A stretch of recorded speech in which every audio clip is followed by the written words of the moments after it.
सुप्रभात बच्चों। आज मैं वर्ग 10वीं के अंतर्गत मनुष्यता शीर्षक कविता पढ़ाने जा रहा हूँ, जिसके लेखक कवि मैथिली शरण गुप्त हैं। सबसे पहले कविता को समझने से पहले कवि के बारे में समझ लीजिए, उसके बाद उनकी रचना के बारे में समझिएगा। तो मैथिली शरण गुप्त का जन्म 1886 ईस्वी में और मृत्यु 1964 ईस्वी में हुआ था। इस बीच के पीरियड में मैथिली शरण गुप्त जीवित रहे। उस जीवन काल प्रारंभिक से लेकर अंत तक मैं बताने जा रहा हूँ कि 1886 में झांसी के करीब चिरगांव में जन्मे मैथिली शरण गुप्त अपने जीवन काल में ही राष्ट्र कवि के रूप में विख्यात हुए। इनका जन्म झांसी के पास 1886 ईस्वी में चीर गांव में हुआ था। ये जब तक जीवित रहें वह प्रख्यात कवि, राष्ट्र कवि के रूप में इनकी गिनती होती थी। इनके छोटे भाई का नाम सियाराम शरण गुप्त हैं, जो खुद एक अच्छे कवि थे। उन्होंने एक कविता लिखी है, एक फूल की चाह। यह उनके छोटे भाई सियाराम शरण गुप्त की रचना है। कविता का नाम है एक फूल की चाह, जिसके संबंध में उस कविता के माध्यम से एक फूल अर्थात भारत के नन्हे मुन्ने बच्चों को संबोधित किया गया है। अब आइए, इनकी शिक्षा दीक्षा घर पर ही हुई थी। संस्कृत, बांग्ला, मराठी और अंग्रेजी पर इनका समान अधिकार था। अब बताओ बच्चों, संस्कृत, बांग्ला, मराठी और अंग्रेजी पर इनका समान अधिकार था। अब अंदाज कर सकते थे कितने लर्नेड पर्सन थे, कितने योग्य और विद्वान थे। गुप्त जी राम भक्त कवि हैं। मैथिली शरण गुप्त जी राम भक्त है, राम के परम भक्त हैं। राम का कीर्तिगान इनकी चिर संचित अभिलाषा रही। इन्होंने भारतीय जीवन को समग्रता में समझने और प्रस्तुत करने का भी प्रयास किया। गुप्त जी की कविता की भाषा विशुद्ध खरी बोली है। भाषा पर संस्कृत का प्रभाव है। काव्य की कथा वस्तु भारतीय इतिहास के ऐसे अंशों से ली गई है जो भारत के अतीत का स्वर्ण चित्र पाठक के सामने उपस्थित करते हैं। गुप्त जी की प्रमुख कृतियां हैं साकेत, यशोधरा, जयद्रथ पद। गुप्त जी के पिता सेठ रामचरण दास भी कवि थे और इनके छोटे भाई सियाराम शरण गुप्त जी भी प्रसिद्ध कवि हुए। जो मैंने पहले चर्चा कर दिया वो अंत में चर्चा में आ गया। तो अब आइए, कवि मैथिली शरण गुप्त मनुष्यता नामक शीर्षक कविता के माध्यम से क्या संदेश दिया है वो देखिए। यही कविता है मनुष्यता। पहले समझिए कि मनुष्यता का क्या अर्थ होता है। मनुष्यता मतलब ह्यूमैनिटी, मतलब क्या? Service to humanity is service to God. नर सेवा नारायण सेवा से बढ़कर होता है। तो वही मनुष्यता के बारे में कहा है कि मनुष्यता शब्द का निर्माण मनुष्य से हुआ है। मनुष्य का भाववाचक संज्ञा मनुष्यता होता है। अब समझिए कि मनुष्यता किसे कहते हैं। तो मनुष्यता जिस मनुष्य में होता है वही मनुष्य कहलाता है।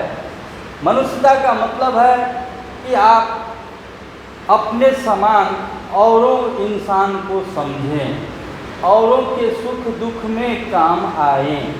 यही मनुष्यता है। आप किसी दीन, असहाय, पीड़ित, शोषित और नीडी पर्सन लोगों की सहायता करते हैं, यही मनुष्यता कहलाता है। यह सहायता ईश्वर पूजा से कहीं बढ़कर है। अब कवि कविता के माध्यम से कैसे बताए हैं कि इसको सुनिए। विचार लो कि मर्त हो, तुम विचार कर लो कि तुम एक दिन मर जाओगे।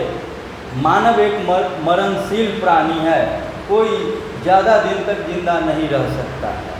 यह तुम विचार लो कि तुम ज़्यादा दिन के लिए मेहमान नहीं हो, तुम कुछ दिनों का मेहमान हो। न डरो, न मृत्यु से डरो कभी, मौत से कभी मत डरो, क्योंकि मौत को जिस दिन आना है वह उसी दिन उसी घड़ी में आएगी। हाँ, न 1 मिनट पहले आएगी न 1 मिनट बाद, वो घड़ी आएगी तो आपको जाना ही पड़ेगा, कहीं से कोई नहीं रोक सकता है। तो इससे डरो नहीं, मौत सत्य है, मौत मृत्यु सत्य है, तो सत्य का आलिंगन करने में तुम डरते क्यों हो? यही विचार लो कि तुम एक दिन मर जाओगे, तुम मृत्यु से डरो नहीं, क्योंकि मृत्यु अपने समय से आएगी, न 1 मिनट पहले न 1 मिनट बाद आएगी।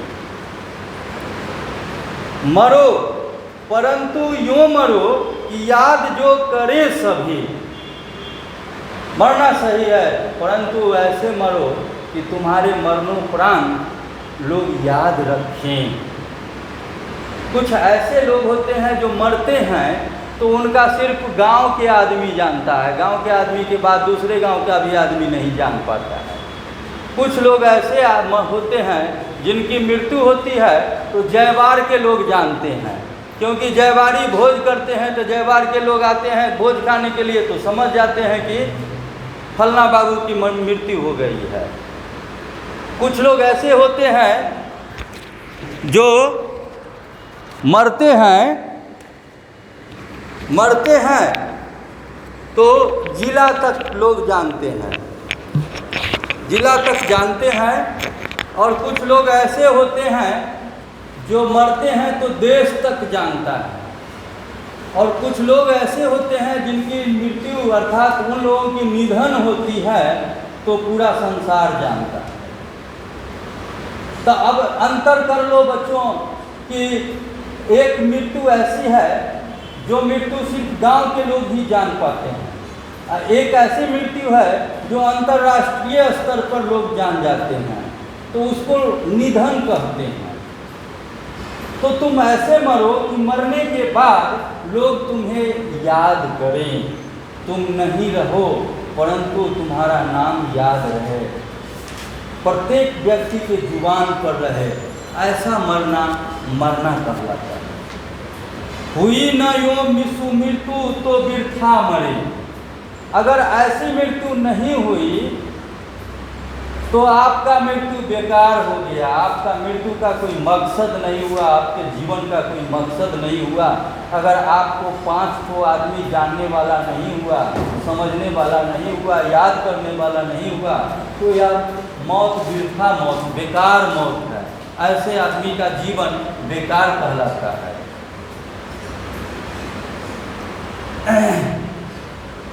वृथा जिए मतलब बेकार जिंदगी जिए। मरा नहीं वही जो जिया न आपके लिए। वही व्यक्ति की मृत्यु नहीं होती है जो आपके लिए कुछ किया हो। अगर आपके लिए कुछ किया हो तो भले उस व्यक्ति की मृत्यु हो जाती है, मगर आपके दिल और मस्तिष्क में उसका ऐसा घर बन जाता है कि वह हमेशा मुस्कुराते हुए आपके सपनों में खड़ा रहता है। ऐसे मृत्यु को सुमृत्यु कहते हैं। लोग स्वप्न में भी उसे याद करते हैं। ऐसे मृत्यु को मृत्यु कहते हैं। अब है वही पशु प्रवृत्ति है कि आप ही चरे। पशु प्रवृत्ति, मानव में पशु प्रवृत्ति है। मानव पहला अपना पेट भरना चाहता है, उसके बाद अपने परिवार का पेट भरना चाहता है, उसके बाद अपने संबंधी का पेट भरना चाहता है, तब समाज का पेट भरता है। तो मानव तो ऐसा प्राणी है, पशु की तरह है कि अपनी जाति के लिए, अपना हित के लिए सिर्फ सोचता है। जैसे पशु अपना भोजन कर रहा हो, एक जगह भोज हो रहा हो, अगर कुत्ता खा रहा हो वहाँ, अगर कहीं दूसरा कुत्ता अगर आ जाता है बेचारा भूख से परेशान हो करके, तो वहाँ पर जो पहले से कुत्ता रहता है उस पर टूट पड़ता है। यही पशु प्रवृत्ति है, उसको भगाता है, उसको मारता है। प्रायः भोज होता है, देखो ये कुत्तों में झगड़ा हो जाता है वहाँ पर। तो कहने का तात्पर्य है कि मनुष्य को पशु प्रवृत्ति नहीं करना चाहिए, औरों के लिए जीना चाहिए, औरों को भी सुख देना चाहिए, औरों को भी भोजन देना चाहिए। वही मनुष्य है कि जो मनुष्य के लिए मरे, वही मनुष्य है जो मनुष्य के लिए मरे, कुछ करे, तभी लोग उसे हमेशा के लिए याद रखेंगे। हैं? उसी उदार की कथा सरस्वती बखानती, उसी उदार से धरा कृतार्थ भाव मानती। जिस व्यक्ति की मृत्यु हो और उसकी कोई कथा लिखी जाए, उसकी कोई कहानी बनाया जाए, तो उसका जीवन सरस्वती के द्वारा रचित माना जाता है, वह कभी नहीं मरता है। जैसे राम प्रभु मर गए परंतु रामायण छोड़ गए, जो हमेशा हमेशा के लिए आने वाले सदियों तक उनका कीर्ति गान होता रहेगा। तो सरस्वती का योगदान हो आप पर, तो आप हमेशा के लिए मरने के बाद भी याद किए जाएंगे। और ऐसे लोगों की जब मृत्यु होती है तो पृथ्वी धन्य मानती है कि ऐसे लोग हमारे गोद में समा गए, मैं धन्य हो गई। पृथ्वी अपने आप को धन्य मानती है ऐसे लोगों की मौत होती है तो। परंतु कुछ लोग ऐसे होते हैं तो मर जाते हैं, तो उसके आसपास पड़ोस गांव के लोग कहते हैं भले मर गेलौ, एगो काल चल गए। ऐसे लोगों का मौत जीवन बेकार हो जाता है। अगर लोग उसके लिए बददुआ करता है, अच्छा मनाता है, तो समझ जाइए कि उसने कुछ ऐसा किया है जिसका अमिट छाप लोगों पर पड़ा हुआ है, जो उसके विरोध का कारण बन रहा है। तो कहने का तात्पर्य है कि जीना तो है उसी का जिसने ये राज जाना, है काम आदमी का औरों के काम आना। यही मनुष्यता पाठ के अंतर्गत मैथिली शरण गुप्त जी संदेश दे रहे हैं कि मनुष्य का प्रथम काम है कि मनुष्यता दिखाए, औरों के साथ सहानुभूति भरा व्यवहार करे। उसी उदार की सदा सजीव कीर्ति पूंजती, तथा उसी उदार को समस्त सृष्टि पूजती। ऐसे उदार व्यक्ति जो होते हैं वो सृष्टि भी उनकी पूजा करते हैं, उनको सम्मान करते हैं। पृथ्वी भी सम्मान करती है, हवाएं सम्मान करती हैं, यहाँ के उपस्थित जल कण कण उसका सम्मान करती हैं। जो ऐसे लोग की जब मृत्यु होती है, जो उदार दिल वाले होते हैं, औरों के लिए अपना जीवन जीते हैं, वही व्यक्ति की मृत्यु सुमृत्यु कहलाती है। अखंड आत्मभाव जो असीम विश्व में भरे, जो व्यक्ति विश्व में अखंड भाव भरे, किसी को पराया न समझे, वसुधैव कुटुंबकम समझे, कोई भी मानव चाहे किसी भी परिस्थिति में क्यों न हो उसे अपना समझे, यही सबसे बड़ा उदारता का पहचान है। क्षुधार्त रंति देव ने दिया करस्त थाल भी, तथा तधी चीने दिया परार्थ अस्ति जाल भी। अब आइए, रंति देव ने भूखे लोगों को, रंति देव में बहुत बड़ा गुण था कि अगर उनके दरबार में कोई व्यक्ति पहुंच जाता था, कोई सज्जन व्यक्ति साधु संत आ जाता था, तो वो अपना भोजन भरा थाल उसे दे देते थे। उसी प्रकार से महर्षि दधीची ने अपने शरीर का रीढ़ की हड्डी को दान देकर वित्रासुर नामक राक्षस का वध करने में योगदान दिया था। अतः दधीची हमेशा के लिए अमर हो गए। उसी नर क्षितीश ने स्वमांस दान भी किया, सहर्ष वीर कर्ण ने शरीर चर्म भी दिया। अब आइए, राजा कर्ण के बारे में चर्चा हो रहा है तो ये कविता ऐसे ही पावरफुल बन जाता है क्योंकि वहाँ कर्ण की चर्चा है। कर्ण के बारे में बताया है कि कर्ण हमेशा परोपकार के लिए जिए, अपने जीवन का कण कण उन्होंने दान दे दिया, यहाँ तक के कि अपना कवच कुंडल भी उन्होंने दान दे दिया। वो दानवीर कहलाए। महावीर और दानवीर ये दो ही कहलाए। एक महावीर में बजरंगबली और दानवीर में कर्ण। बलि भी थे मगर कर्ण के नीचे थे। तो समझ सकते हैं कि कर्ण का जीवन का उद्देश्य था परोपकार। उसने दुर्योधन को अपना मित्र बनाया तो मित्रता अंत अंत तक निभा दिया। अपना अस्थि जाल तक भी, अपने शरीर को तक त्याग दिया दुर्योधन की सेवा में। अनित्य देह के लिए अनादि जीव क्या डरे। ये शरीर मरणशील है, एक दिन समाप्त हो जाएगा, परंतु इसमें जीव जो आत्मा बैठा हुआ है वह अनित्य है, वह मरने वाला नहीं है, वह जरा भी नहीं डरता है। वो जानता है कि एक दिन हमको इससे उड़ जाना है, निकल जाना है। वो समझता है, उसको कोई मार नहीं सकता है इस आत्मा को।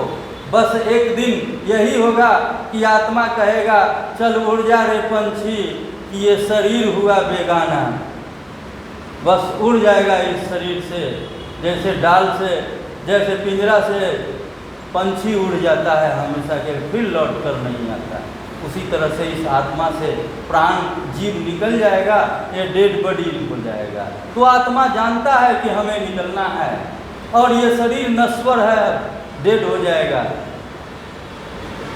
तो फिर इस शरीर का उपयोग परोपकार के लिए क्यों न करें, औरों के भलाई के लिए क्यों न काम करें, औरों की रक्षा के लिए क्यों न मरें। सहानुभूति चाहिए, महाभूति है यही, वशीकृता सदैव है बनी हुई स्वयं मही। जिस व्यक्ति में सहानुभूति होता है वह व्यक्ति साक्षात ईश्वर के समान होता है। जो औरों के साथ सहानुभूति रखता है, समझ जाओ साक्षात देव स्वरूप व्यक्ति है वह। कृष्ण भगवान से कुंती ने पूछा कि हम अब तुम रहोगे तो हमारी तुम्हारी दर्शन कैसे होगी, इसलिए हमारे ऊपर एक न एक विपत्ति बराबर आते रहे। जिसको काटने के लिए तुम आओगे तो तुम्हारा इस सामने सूरत का दर्शन होगा। यही महाभूति है। जब विदा लिया कृष्ण भगवान ने तो कुंती से कहा कि बुआ, जब कोई रोता हुआ व्यक्ति मिल जाए, अगर उसका आंसू पोंछ रहा हो कोई, तो समझ जाना बुआ कि हम वहाँ हैं। वहाँ हम हैं उपस्थित। कोई अगर भूखा व्यक्ति है, अगर उसको कोई खिलाने वाला अगर खिला रहा है, तो बुआ समझ जाओ कि हम हैं वहाँ। यही सबसे बड़ा धर्म है, यही मनुष्यता है, यही इस धरती पर बना रहता है, यह कभी मिटता नहीं है। विरुद्धवाद युद्ध बुद्ध का दया प्रभाव में बहा, विनीत लोक वर्ग क्या न सामने झुका रहा। आजकल व्यक्ति को जरा सा ज्ञान होता है तो अपने आप को विद्वान समझने लगता है, जरा सा धन होता है तो औरों को भूल जाता है, अपनों को भूल जाता है। ऐसा भगवान बुद्ध का उदाहरण दिया है कि वो दया का प्रवाह थे। जो भी उनके सामने में आता था उसका दुख निवारण कर देते थे। और भगवान बुद्ध ने जब अंगुलीमाल से मिला तो अंगुलीमाल के जीवन की दशा और दिशा दोनों बदल दिया।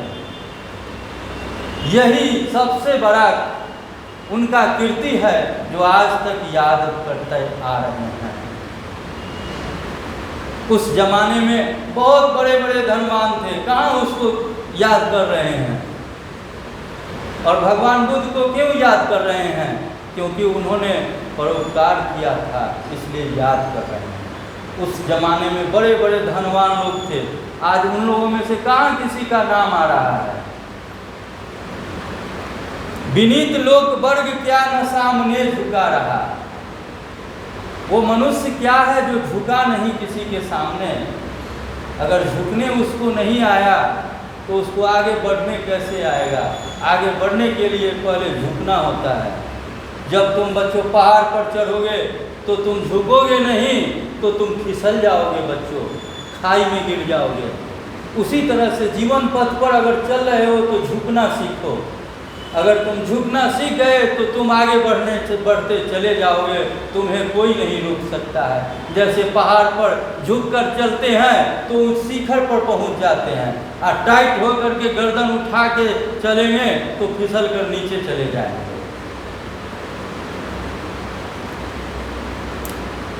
तो विनीत लोग वर्ग वही हैं जो औरों से झुककर प्रेम से मधुर वचन में बात करते हैं तो लोग उनकी सब सम्मान करते हैं। जैसे हम ही से कोई बात करता है सर, तो हम कहें जी सर कहिए, तो मैं सवाल करता हूँ, जब आप सवाल करते हैं तो मैं उसी तरह से रिप्लाई करता हूँ। तो यही विनीत वर्ग का पहचान है कि औरों को सम्मान से बात करें, वही विनीत व्यक्ति है, वही अच्छा विनम्र व्यक्ति है। आहा वही उदार है जो परोपकार करे। वही उदार है जो परोपकार करे। जो व्यक्ति परोपकार करता है वही उदार है, वही ग्रेट मैन है, वही ग्रेट पर्सनालिटी है। वही मनुष्य है जो कि मनुष्य के लिए मरे, और वही सच्चा मनुष्य है जो किसी और मनुष्य के लिए काम आता है। रहो न भूल के कभी मदान तुच्छ वित्त में। तुच्छ वित्त मतलब थोड़ा सा धन। थोड़ा सा धन आ गया तो उसमें अंधा नहीं बनो, औरों को सम्मान करना सीखो। ऐसा नहीं धन का बोझ में तुम दब जाओ और धन से तुम्हारा सोच टेढ़ा हो जाए, तुम्हारा शरीर टेढ़ा हो जाए, ऐसा नहीं बनो। तुम अपने धन के मद में मत रहो, विनम्र बनो, सबके साथ मधुर व्यवहार करो। सनाथ जान आपको करो न गर्व चित्त में। अपने चित्त में कभी भी घमंड मत करो, कभी भी अभिमान मत करो, सबके साथ सम्मान करो। अनाथ कौन है यहाँ, त्रिलोकनाथ साथ है। यहाँ अनाथ कौन है, सबके साथ त्रिलोकनाथ है, अर्थात सबका रक्षक ईश्वर है, भोलेनाथ हैं। यहाँ अनाथ कोई नहीं है, सबके साथ भोलेनाथ हैं। सब सबल है, कोई भी कमजोर नहीं है। इसलिए तुम औरों को छोटा मत समझो, औरों को अपने से बड़ा समझो। देखो तुम बड़ा बनते चले जाओगे। दयालु दीन बंधु के बड़े विशाल हाथ है। देखिए दीन बंधु शब्द है वो दयालु, दयालु दीन बंधु।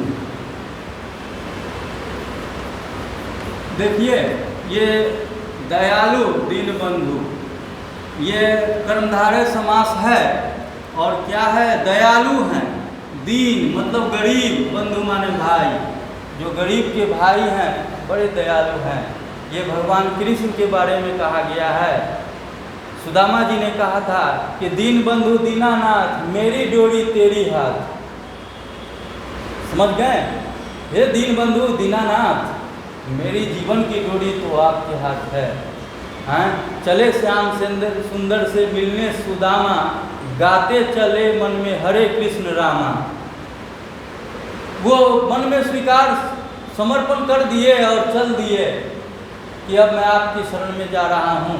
तो आज सुदामा का नाम देख लो, हमारे इतिहास के पन्नों पे अमर हो गया, जबकि बहुत ही गरीब थे। एक गरीब आदमी, निर्धन आदमी इतना महान हो से जा सकता है। तो दीन बंधु जो हैं वो दयालु है। वास्तव में कृष्ण भगवान दयालु हैं, बहुत दयालु हैं। नहीं दयालु थे तो उस गरीब को कैसे सम्राट बना दिए। बिल्कुल दयालु हैं।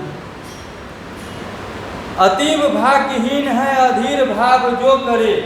वह जो व्यक्ति अधीर होता है, बेचैन होता है किसी चीज़ की प्राप्ति के लिए, वह भाग्यहीन व्यक्ति है।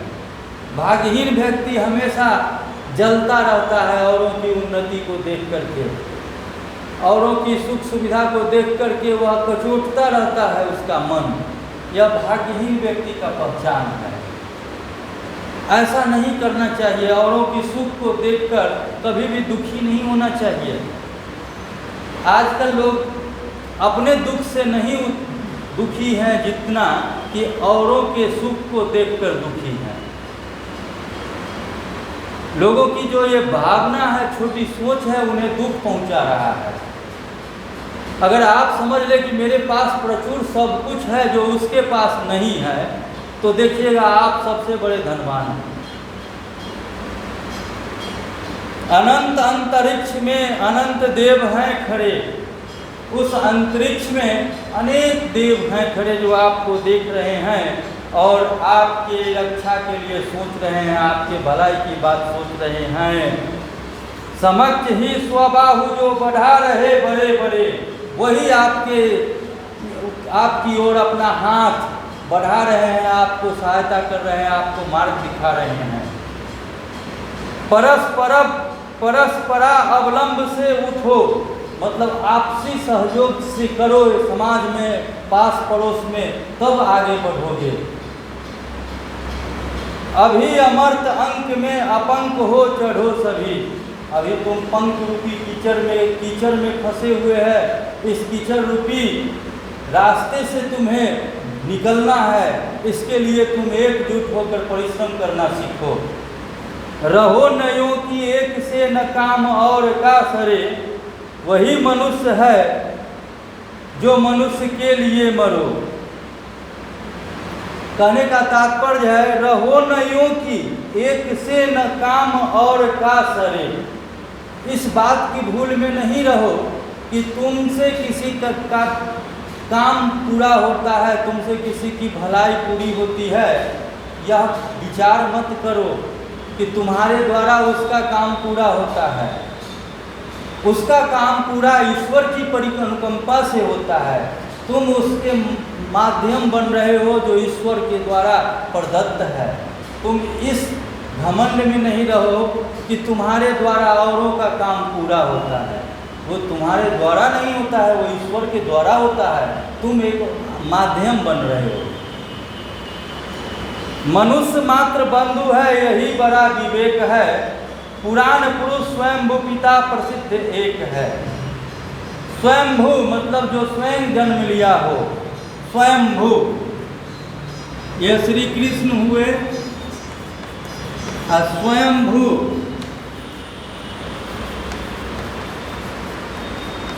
स्वयं उत्पन्न होने वाला।